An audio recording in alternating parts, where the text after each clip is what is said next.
Saya Mutiara Nasana dengan NPM A1B025042. Hari ini saya akan membedah secara mendalam materi mengenai filsafat pendidikan dan teori manajemen pendidikan. Nah, pertama itu ada hakikat dan landasan filosofis pendidikan. Sebelum masuk ke teknis, kita harus paham apa itu pendidikan. Berdasarkan PPT ini, pendidikan adalah proses sistematis untuk membangun 3 pilar utama dalam diri manusia, yaitu pertama ada pengembangan kapasitas, yang dimana mencakup perluasan cakrawala dan pengetahuan, pengasahan keterampilan, teknis, serta pembentukan karakter yang kokoh. Terus ada tujuan eksistensial, yang dimana agar seseorang mampu menjalani hidup dengan kualitas yang baik dan mandiri. Fungsi sosial menyiapkan individu agar tidak hanya sukses untuk diri sendiri, tapi juga mampu berkontribusi nyata bagi masyarakat. Terus ada, untuk memahami hal ini, kita menggunakan filsafat pendidikan sebagai upaya kritis. Ada 3 landasan utama yang harus kita pegang. Pertama itu ada ontologi. Nah, ontologi itu tuh kita menanyakan hakikat terdalam dari pendidikan itu apa? Apakah sekadar transfer data atau pemanusiaan manusia?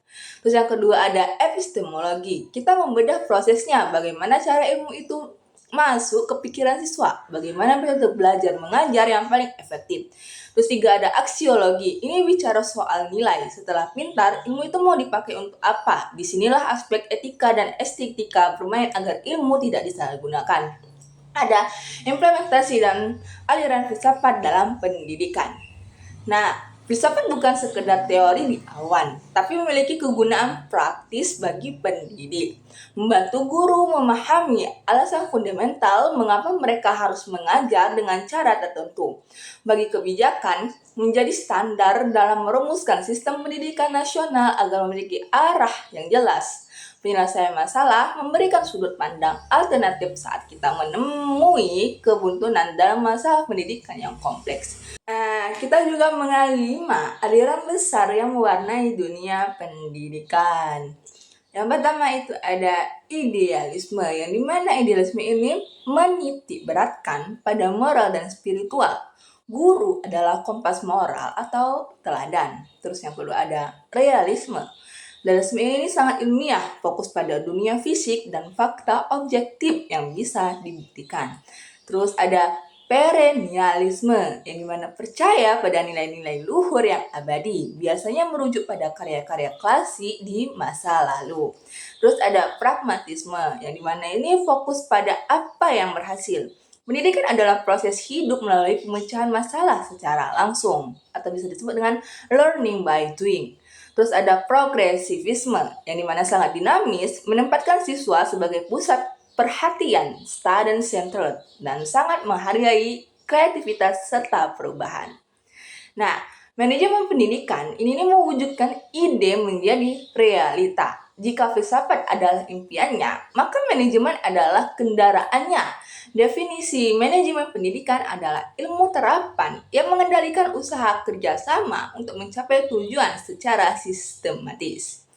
Ada 3 tingkat manajemen yang harus bekerja serta, yaitu ada pertama top management, yang dimana para pengambil kebijakan seperti CEO atau direktur yang merancang visi besar.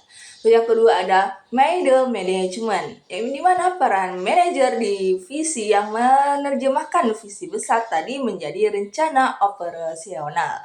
Yang ketiga ada operating management, yang dimana para pelaksana teknis yang bersentuhan langsung dengan kegiatan harian di lapangan.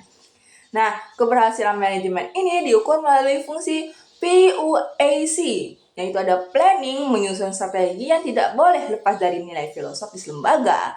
Terus O, organizing, yang dimana mengatur orang dan fasilitas agar sinkron dengan visi pendidikan. Plus ada actuating, yang dimana menggerakkan seluruh elemen sekolah agar bekerja dengan semangat yang satu. Terus ada yang controlling, yang dimana mengevaluasi secara ketat agar praktis di lapangan tidak melenceng dari filosofis awal. Nah, jadi kesimpulannya, harmonis keduanya sebagai penutup kita harus ingat bahwa hubungan antara filsafat dan manajemen bersifat simbiosis. Memberikan peringatan keras yang dimana jika kita hanya punya manajemen tanpa filsafat, kita akan terjebak dalam manajemen robotik. Semuanya soal angka, laporan, dan target. Tapi kita kehilangan sisi kemanusiaan. Sebaliknya, jika kita punya filsafat tanpa manajemen, itu hanyalah mimpi di siang bolong. Konsep pendidikan ini mungkin sangat indah dan ideal, tapi tidak akan pernah terwujud karena tata kelolanya berantakan. Oleh karena itu, manajemen yang efisien harus selalu dipandu oleh filsafat yang kuat untuk mencapai kualitas pembelajaran yang berkelanjutan.